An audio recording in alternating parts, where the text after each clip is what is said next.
Yo creo que la respuesta es compleja. Por una parte, hemos perdido una conexión importante con nuestra verdadera esencia. Y cuando hablo de esencia, hablo de talentos, de posibilidades, de fortalezas y de recursos excepcionales. Eso nos lleva a tener una idea de nosotros mismos que nos ajusta a la realidad. Por tanto, muchas veces, ante los desafíos de la vida, ante las dificultades, incluso ante la posibilidad de ilusionarnos con algo que verdaderamente suponga una posibilidad excepcional en nuestra vida, en lugar de lanzarnos convencidos, con confianza de que podemos hacerle frente, nos retraemos no por lo que somos en realidad, sino por la idea que hemos generado de quiénes somos. Y por eso, envueltos en el miedo que tiene cualquier persona que no sea consciente de sus verdaderos talentos, nos acercamos a la vida con verdadero miedo.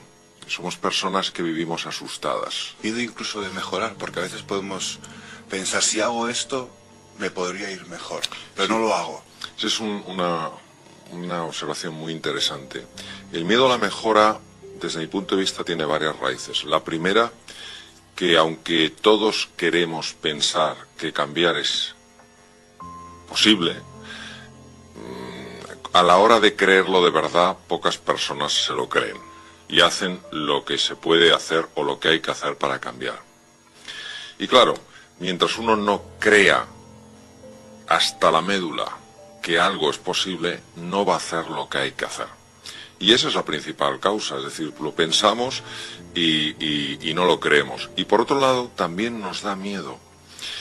¿Cómo sería nuestra vida si dejáramos de estar en la zona en la que siempre hemos estado? En la zona cómoda. Sí, teniendo en cuenta que la palabra, que la zona de confort, que es así como se denomina, para mí es un término un poco desafortunado, porque tiende a hacernos pensar que la zona conocida necesariamente es cómoda. Hay personas que están en esa zona de confort y están sufriendo una barbaridad.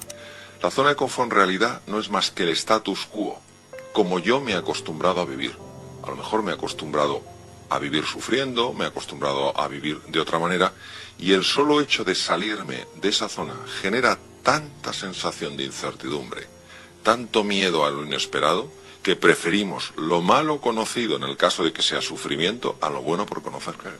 Decía Alex Rovira, que dirige esta colección en la que se incluye, gran escritor y gran amigo. Se incluye su libro, decía que también la raíz está quizá en la RAE, en el diccionario de la Real Academia, cuando hablamos de la palabra riesgo, que ahí la definimos ahora mismo como posibilidad de perder algo. Él decía que también quizá haya que verla como una posibilidad de ganar algo. Quizás sí, es lo que nos falta. Sí. No somos en general conscientes del increíble poder del lenguaje, no solo para mover emociones, sino para alterar físicamente el cuerpo. Por eso es tan importante que los médicos, los profesores, cualquier persona que esté en relación con seres humanos, sobre todo en momentos de crecimiento, en momentos de dificultad, de desafío, aprendamos a hablarles de una manera que se sientan confiados y valiosos. El verdadero significado de las palabras no está en el diccionario. En el diccionario está el significado intelectual de la palabra y por supuesto es muy valioso. El significado auténtico de una palabra está en las emociones que esa palabra evoca y en la historia que esa palabra tiene en nuestro país, en nuestra comunidad y en nuestra sociedad de seres humanos. Por eso es tan potente el tema de la palabra. Y la palabra riesgo, y coincido mucho completamente con lo que dice Alex Rovira, la palabra riesgo ya no es solo lo que pueda decir el diccionario, es lo que mueve en nosotros. Y generalmente la palabra riesgo, lo que mueve en nosotros, no es la sensación de un entorno nuevo, con oportunidades y peligros, sino sencillamente de un entorno amenazador. Sí, con peligros solamente. Totalmente, con lo cual eso tiene la capacidad de activar mecanismos cerebrales que solo se activan cuando uno se siente amenazado. Nuestro cerebro nos juega malas pasadas a veces, ¿no? Nos protege demasiado, quizá. El problema, desde mi perspectiva, no es el cerebro. El problema es cómo educamos a nuestro cerebro. En una ocasión, el director del Instituto del Cerebro en Milán, hace ya bastantes años, dijo una frase que dejó a la audiencia absolutamente paralizada. Dijo: genio se nace y a imbécil se llega. Y le preguntaron, una persona en la audiencia le preguntó, profesor, ¿qué hay entre medias? Porque claro, luego tiene que haber entre medias. Y él dijo, el sistema en el que nos educamos unos a otros. Él no hacía referencia a los sistemas de los colegios o las universidades. Él hacía referencia a cómo las personas, algo tan excepcionalmente complejo, maravilloso y potente como el cerebro, cuando lo usamos de una manera que no es la correcta, el cerebro da en base a cómo ha sido entrenado. Pero podemos reeducarlo. Absolutamente. Cuando yo estudiaba medicina, hace ya muchos años, una de mis pasiones eran las neurociencias, como lo sigue siendo en la actualidad. Y yo recuerdo que había dos conceptos que solían decir bastante, sobre todo en neuroanatomía y neurofisiología, que es que el cerebro humano no tiene demasiada plasticidad más allá de cierta edad, obviamente edad infantil o juvenil temprana, y que las neuronas no se reproducían. Hoy en día, sobre todo gracias a los trabajos del Karolinska en Estocolmo y Instituto Salk en San Diego, el más avanzado del mundo en neurociencias, se ha demostrado que el ser humano es capaz de regenerar, no de reproducir, de regenerar neuronas, puede regenerar entre 500 y 1000 diarias a partir de células madre que son multipotenciales y que están en las cavidades cerebrales. Es decir, que claro que las personas nos podemos reinventar cada día, no es utópico, es una realidad. Para ello tenemos que pensar de una manera diferente, porque como decía Albert Einstein, es absurdo hacer lo que hemos hecho una y otra vez y esperar un resultado distinto, claro. Decía también Albert Einstein, lo cuenta usted en su libro, dice que en una ocasión le preguntaron a Albert Einstein sobre lo que haría si le dijeran que la Tierra iba a ser destruida en 60 segundos y él dice que durante 59 segundos se haría una pregunta y tan solo un segundo la emplearía en responderla, ¿no? Eso es así, la contestación fue esa y posiblemente desde la perspectiva habitual uno diría, bueno, qué tontería dice Einstein, lo que hay que hacer es ponerse a resolver el problema inmediatamente. Yo creo que Einstein era muy consciente de algo que se nos olvida y que es la base de una metodología actualmente muy conocida que se llama el coaching, y es que si queremos obtener distintas respuestas hay que hacer distintas preguntas y si no tendremos las mismas respuestas de siempre. Si siempre hacemos lo mismo, siempre pasa lo mismo. Claro, entonces es el valor de la pregunta, es decir, hacernos preguntas que normalmente no nos hemos hecho. Y bueno, usted como médico cirujano dice que las enfermedades, una parte de las razones por las que enfermamos es porque no somos capaces de gestionar muy bien nuestras emociones y que incluso dolencias como el Alzheimer podían ser un poco controladas o restadas si fuéramos capaces de controlar estas cosas. Estamos casi en los comienzos, aunque es una ciencia que lleva ya bastantes años, casi en los comienzos de comprender con verdadera hondura la relación entre las emociones, los procesos mentales y el cuerpo. Por ejemplo, una cosa que sí que parece que tiene sentido es que personas que escriben un diario, que reflejan sus emociones, que tienen personas con las que hablar, parece que tienen menos vulnerabilidad al agresor o a los agresores que causan el Alzheimer. Y desde luego sí que se ha demostrado de forma repetida que cuando una persona fundamentalmente en su día a día tiene una emocionalidad positiva, un fragmento de ilusión, de serenidad, de confianza, y eso, bueno, lo cuida, lo mima durante el día, la capacidad de su sistema de defensa, llamado sistema inmunitario, para hacer frente a bacterias, virus y tumores es sustancialmente mejor que cuando una persona se deja llevar de forma prolongada por la ira, por la desesperanza, el desaliento, la tristeza. Además, usted cuenta en el libro también que cuando nos encontramos, que nos pasa a todos muchas veces en esos momentos de dolor, de desesperación, que tenemos un mal día por lo que sea, que sí existen mecanismos en esa reeducación del cerebro de la que hablaba para inmediatamente poner como un cortafuegos a eso, ¿no? Y quizás eso es lo que no hacemos. Yo creo que hemos de ser muy conscientes de que somos seres humanos y por tanto la invulnerabilidad es algo que se puede ver en una película, no en la realidad. Y creo que hemos de querer aceptar y abrazar esa humanidad. Es normal, es lógico, es sensato que cuando una persona tiene una pérdida, bien sea una pérdida de empleo, una pérdida económica, una pérdida de un familiar, una pérdida de salud, la pérdida de un reloj, lo que sea, es normal que experimente episodios de tristeza y que esa tristeza lleva su tiempo. Donde hemos de ser muy cuidadosos no es en caer en la tristeza o en caer en el desánimo o en caer en la desesperanza, porque eso nos va a pasar. Donde hemos de ser muy cuidadosos es en no mantenernos ahí, en no quedarnos ahí, en no hacer de nuestra tristeza una vida triste. El lugar de confort del que hablaba antes. Sí, es un momento en el que la persona pues se siente incapaz de superar esa situación y al dejarse llevar por ella va perdiendo recursos y al final pues algo que podría superar sencillamente a lo mejor a base de tiempo, a base de apoyo, a base de buscar otras cosas ilusionantes, no la supera. Habla un capítulo de Vivir es un asunto urgente, El camino del héroe le titula. Y ahí nos recuerda un poco aquel poema de Cavafis, Ítaca, en el que lo importante no es llegar a Ítaca, al camino, sino todo lo que nos encontramos mientras tanto. ¿Cree que la sociedad actual es muy finalista para estas cosas? Que tenemos una meta y la queremos ya y nos quizá obcecamos un poco en conseguirla. Sí.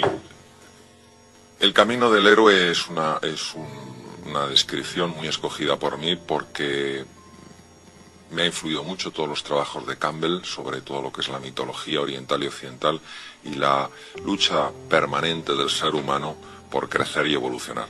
Sí creo que nuestra sociedad actual ha generado un montón de elementos beneficiosos y creo que en algunas cosas está profundamente equivocada. Por ejemplo, creo que el cortoplacismo en el que vivimos es tan absolutamente absurdo que o lo cambiamos o nos vamos a dar una bofetada. Es como si pensáramos que la realidad se atrapa en una fotografía. No, atrapas más de la realidad con una cámara de vídeo. Lo que te parece que ahora es un éxito porque has conseguido la meta y no te ha importado el proceso, si tú coges y expandes un poco esa filmación, te darás cuenta de cuánto se ha dañado el proceso. No paro de oír a personas en las organizaciones quejarse y sufrir por el cortoplacismo. Para mí, claro que hay que tomar cosas y hay que hacer cosas a corto plazo, pero que no sea exclusivamente el corto plazo, que el corto plazo exista dentro de una visión más amplia, porque es que al final el corto plazo nos lleva al hundimiento. Y por supuesto estamos tan enfocados en el objetivo, que no es que nos enfoquemos ya en el objetivo, es que si no conseguimos el objetivo, no importa lo que hayamos crecido como personas, los caminos nuevos que hayamos descubierto, el aprendizaje que hayamos tenido, que da la sensación como que nada hubiera servido de todo lo que hemos hecho. Pero es que parece ser que nos obligan a eso, o nos obligamos nosotros mismos, tal y como hemos desarrollado nuestra sociedad, desde el colegio, el ir curso a curso superando, luego los exámenes de selectividad, la universidad, en el trabajo usted tiene que hacer esto para este día, ¿no? Bien. Quizá... Yo aquí pues voy a decir una cosa que posiblemente no sea en un sentido muy amplio, voy a decir políticamente correcto, no en el sentido político, sino pues que a las personas les pueda llamar la atención.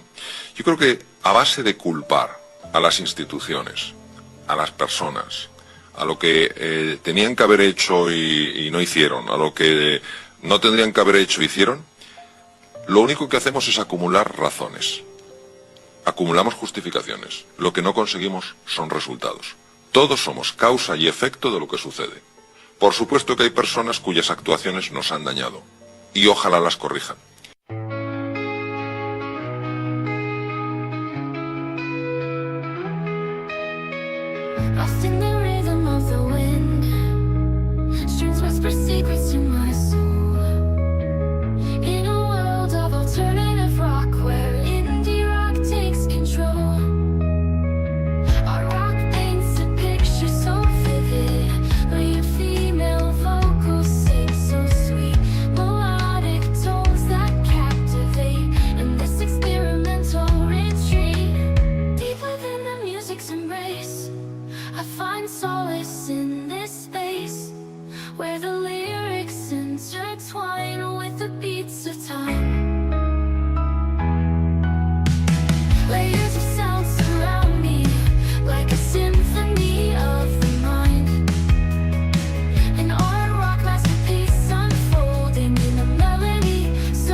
masterpiece unfolding in a melody so kind.